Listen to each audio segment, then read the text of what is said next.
Hello everyone, Zeno here. Here to bring part 2 of What If Team RWBY and JNPR went back to Red vs Blue. Link down description of the fanfiction of this What If. Listen here YouTube. I do not own anything and this is not a scam. Chapter 3, Free Refills, and Reunion. Outpost, 17B, Valhalla, 2554. Red Team, Teams RWBY and JNPR. Premise, Red Team runs into some old friends from the past. Caboose is visited by a stranger. Red Team stood shocked, trying to process what they were seeing. How did they get back?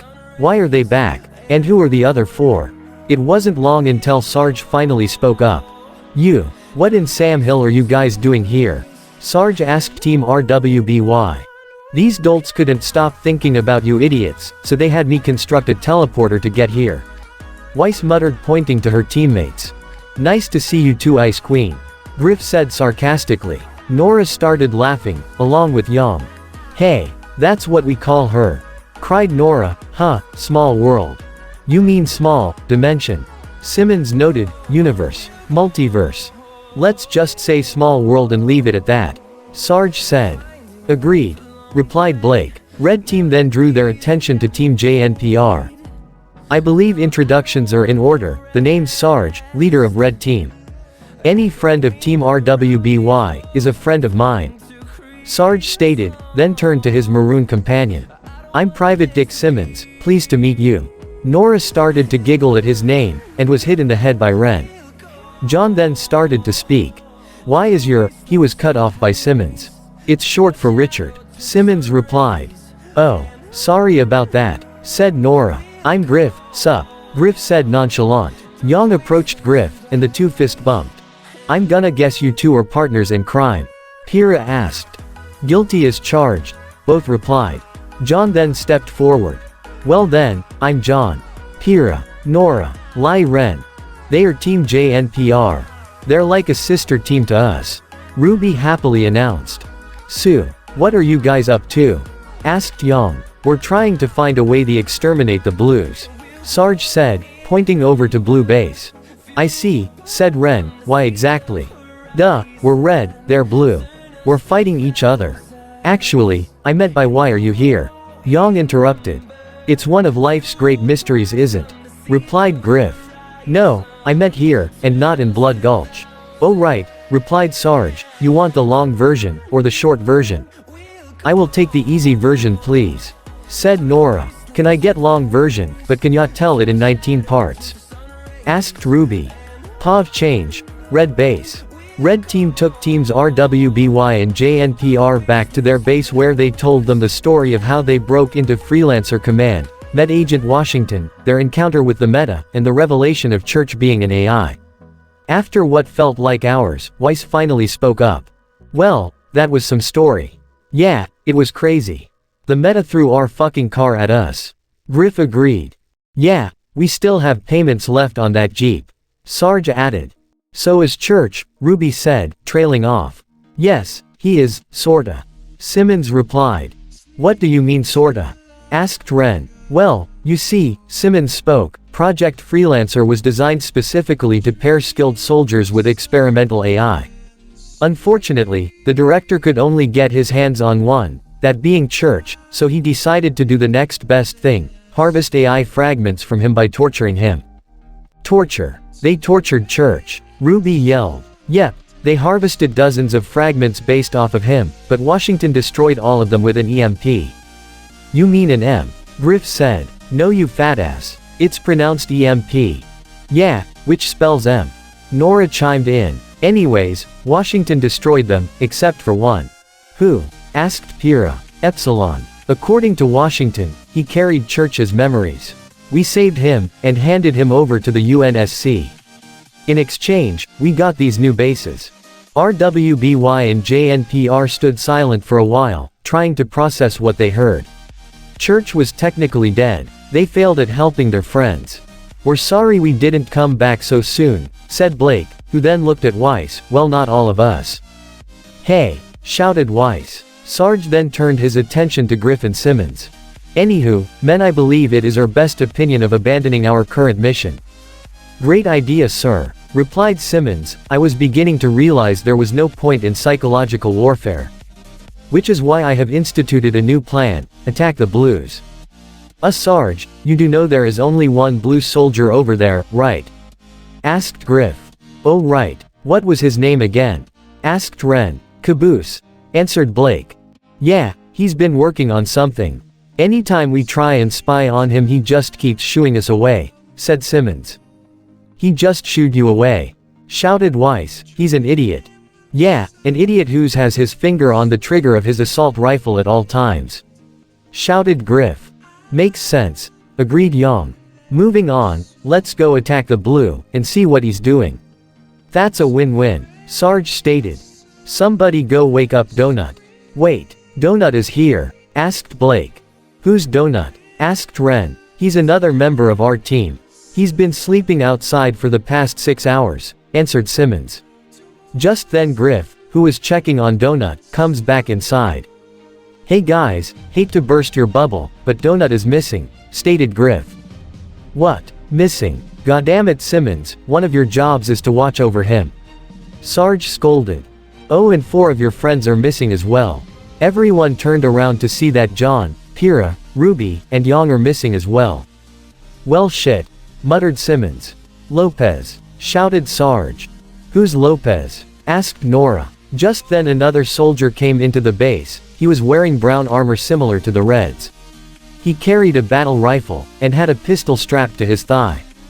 Yes, Sarge, asked Lopez. That's Lopez, asked Ren. What's up with his voice? He's a robot Sarge created, and he speaks a language called Spanish. Lopez, this is Ren and Nora. Hello, said Lopez. Hello. Hi there. Hey Lopez, Blake said in a cool tone. Oh look, it's the Ice Queen, and her quiet friend. Lopez muttered. Lopez, have you seen Donut by any chance? As well as Ruby, Young, and 2 other kids? Asked Sarge. Yes, I have. They were making their way toward Blue Base. Lopez answered unamused. Thanks Lopez. Now get back to working on the Jeep. Sarge order. Okay, whatever moron. Lopez said as he left through the back of the base. While Red Team, and the 4 huntsmen made their way towards Blue Base. Pav change, Caboose. Caboose was currently talking, out loud, and what appears to himself. On the floor, in front of him was a large storage unit. As Caboose continued to talk, the unit began to make strange noises. So then we had to stop O'Malley at an evil fortress and wait. Do you ever get the feeling you're being watched? Asked Caboose, who was unaware that a soldier in pink armor was right behind him.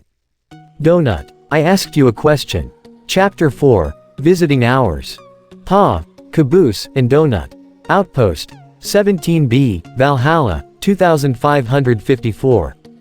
Premise, Caboose engages in a battle of wits with Sarge. Nora just wants pancakes. Muffin Man, cried Caboose as he stared at Donut. See Caboose. Donut said weakly, I have a message for Church. Where is he? Hey, are you okay? Asked Caboose, realizing that Donut looked exhausted. Just a little weak, replied Donut. Where's Church? This was a little surprising for Caboose to hear. He had never thought a Red soldier would want to talk to Church. Which caused him to remember what happened to him during the raid on Project Freelancer. Church. He's not here right now. Where is he? Donut asked again. That's kind of, it turns out he's really a computer program based on some guy who ran the Freelancer project and he went with Agent Washington. He's a freelancer who destroyed all the ice that were all left. Well, almost all. Caboose replied rather quickly. However, Donut remained silent for a minute before finally speaking. How long was I asleep? He asked. Not that long. Caboose replied. Just then, Donut walked up to him, almost out of breath. Listen, I don't know how long. I can stay awake. I need to give someone, on Blue Team, a message. I promised, said Donut. You can give it to me, Caboose said to the pink soldier. Donut began to speak again. Tuck, you want me to tuck? Said Caboose, rather confused. Tucker, said Donut faintly. Caboose froze upon hearing Tucker's name. He hadn't seen him in over 2 years. Tucker, Caboose said surprised. He needs help. Find him. It's in the sand, Donut said as he passed out on the floor, leaving a very confused blue soldier staring at him. It's in this and what? Donut, this and what? Your pocket. Tucker's in your pocket. I remember him being a lot bigger, said Caboose. Tucker, are you in there? Just then he heard a voice. Hello, cried a young voice. Tucker, is that you? Why did you shrink? And why are you talking like the floor? Asked Caboose. Hello, said another voice, but this one sounded more like a boy's voice. Hello, cried Caboose. Yes, I can hear you. Then get outside, said the young voice. Outside? Oh, man, sometimes I'm really dumb, said Caboose, realizing where the voices were coming from. Caboose walked out of blue base, assuming he was going to find red team outside.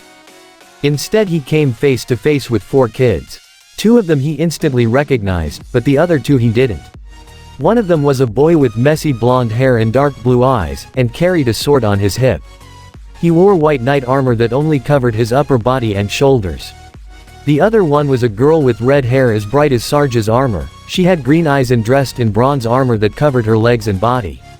She also carried a javelin and shield on her back. Hi Caboose, said Ruby. The blue soldier thought of only one thing to say. Neat. Pav change. Ruby, Yong, John, and Pyrrha. Moments earlier, Ruby, Yong, John, and Pyrrha followed Donut towards blue base. By the time the 4 got to the middle of the canyon, Donut was already on the other side. As they approached the base, they could hear someone falling to the ground.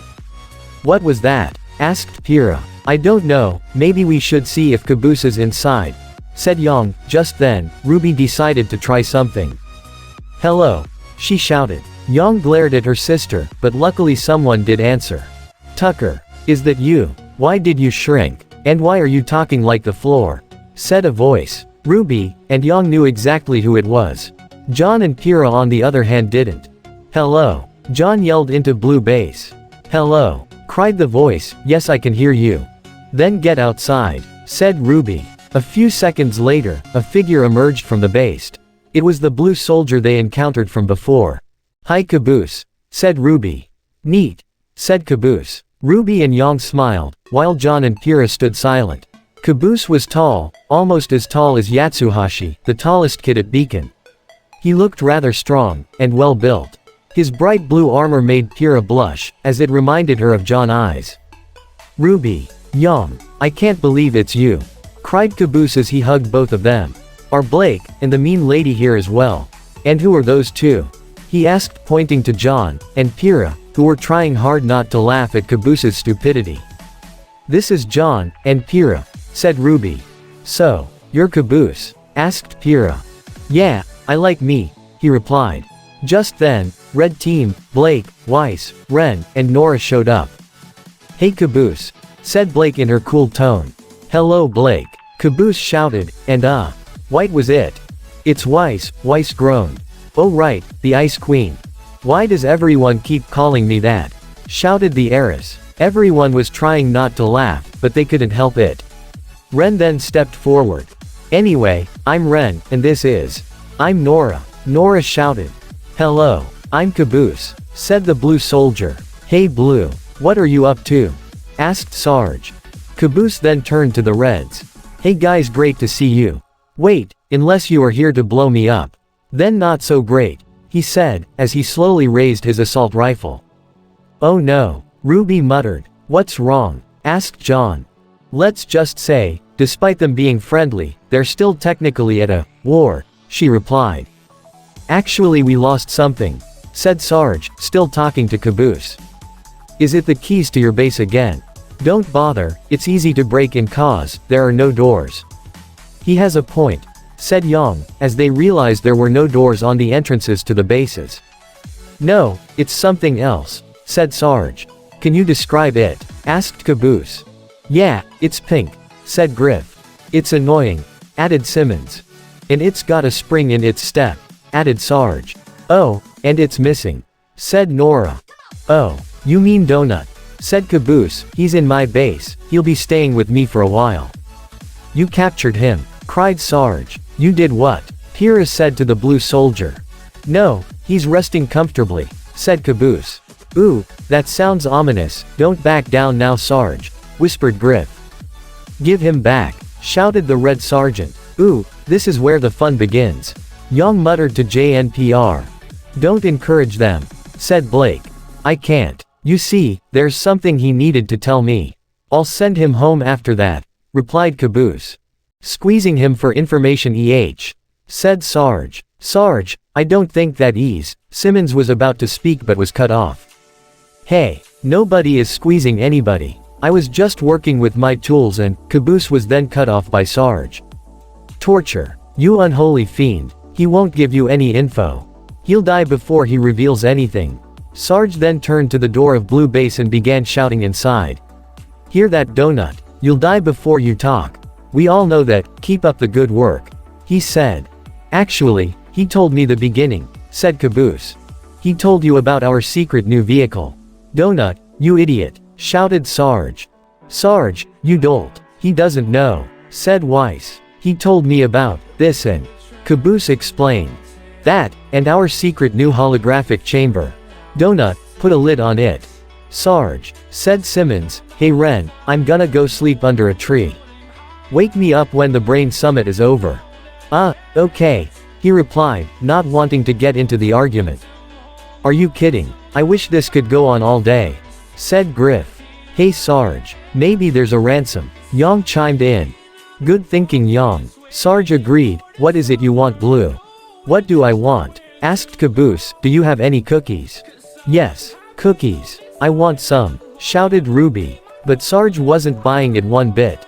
Your demands. You have to give us your demands. I demand cookies, cried Caboose. And pancakes, added Nora. No Nora, not now, said Ren. Fine, now you're just toying with us, said Sarge. Your trickery show no bounds. Yeah, Griff added. This was enough to agitate Caboose. Well, at least I don't go around knocking on people's non-doors and promising them cookies, and then not giving them cookies. He yelled as he ran back inside Blue Base. I'm leaving. Great job Sarge, yelled Weiss. You made Caboose mad. Listen Ice Queen, said Simmons, when you know Caboose for as long as I know, you will know when is mad. He then shuddered at a memory that was resurfacing in his mind. Wait, Sarge shouted into the base. Then Griff spoke up. It seems negotiations have broken down. Shall we call in a nuke strike? He asked. Negative, replied Sarge, we have a man in there. Well, you know, Donut. The three soldiers began walking back to Red Base. Until the huntsman spoke up. Hey Sarge, what about Donut? Asked John. Don't worry, we're heading back to base to formulate a rescue op. You kids can help us if you like, replied Sarge. Well, we came to help you guys with Wyoming and Blood Gulch. Not play war, said Weiss. Well, you kids are late, said Griff. Blood Gulch was 2 years ago. You've missed it, and we've moved on. No church, no Tex, no fucking O'Malley, no evil Grim, just standing around talking. Which is what we were meant to do. We haven't been on another mission, or big adventure in over a year. Well, maybe a new adventure is about to start, said Nora. Perhaps. Sarge spoke. Now come on, let's plan a rescue op. We'll show you our new holographic simulation chamber as well. Okay, let's go, said Ruby, and the 8 huntsmen followed the Reds back to base. And this the end of part 2 this what if. I hope you guys like it. Don't really leave a comment down below and subscribe to the channel.